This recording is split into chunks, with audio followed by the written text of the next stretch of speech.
course, people in our country today, on the whole, are working every day, but they are earning wages so low they cannot begin to function in the mainstream of the economic life in our nation. That was 44 years ago.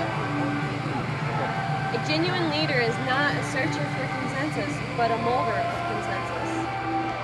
A nation or civilization that continues to produce soft-minded men purchases its own spiritual death on the installment plan. A nation that continues year after year to spend more money on military defense than on programs of social uplift is approaching spiritual doom. A right delayed is a right denied. A riot is the language of the unheard. All labor that uplifts humanity has dignity and importance and should be undertaken with painstaking excellence.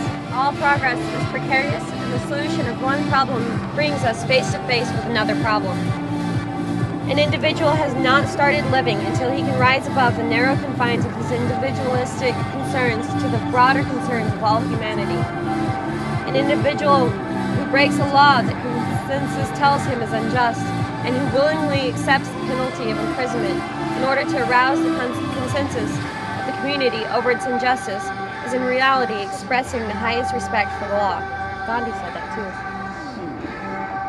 Change does not roll in on the wheels of inevitability, but comes through continuous struggle, and so we must straighten our backs and work for our freedom. A man cannot ride you unless your back is bent. Or darkness cannot drive out darkness. Only light can do that. Hate cannot drive out hate. Only love can do that. Discrimination is a hellhound that gnaws at Negroes in every waking moment of their lives to remind them that the lie of their inferiority is accepted as truth in the society dominating them.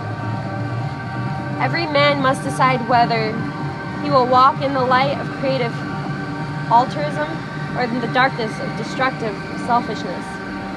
Freedom is never voluntarily given by the oppressor. It must be demanded by the oppressed.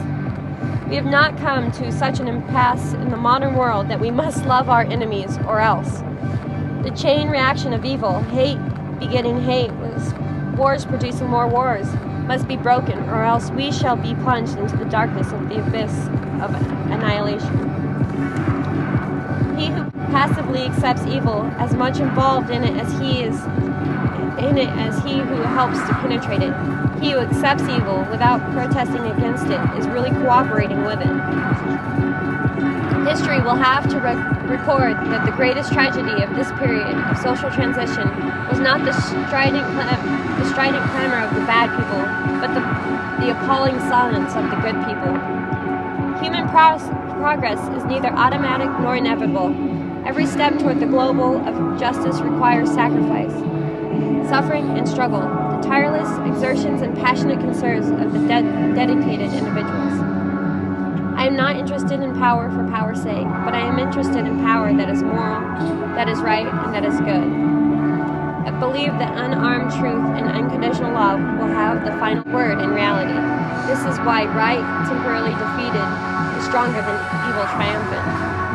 I have a dream that my 4 little children will one day live in a nation where they will not be judged by the color of their skin, but by the content of their character.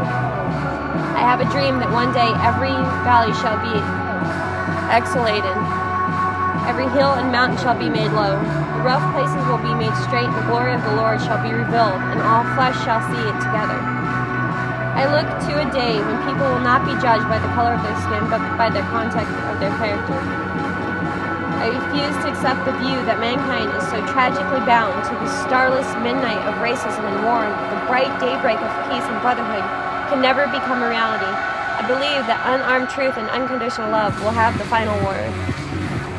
The ultimate measure of a man is not where he stands in moments of comfort and convenience, but where he stands in times of challenge and controversy.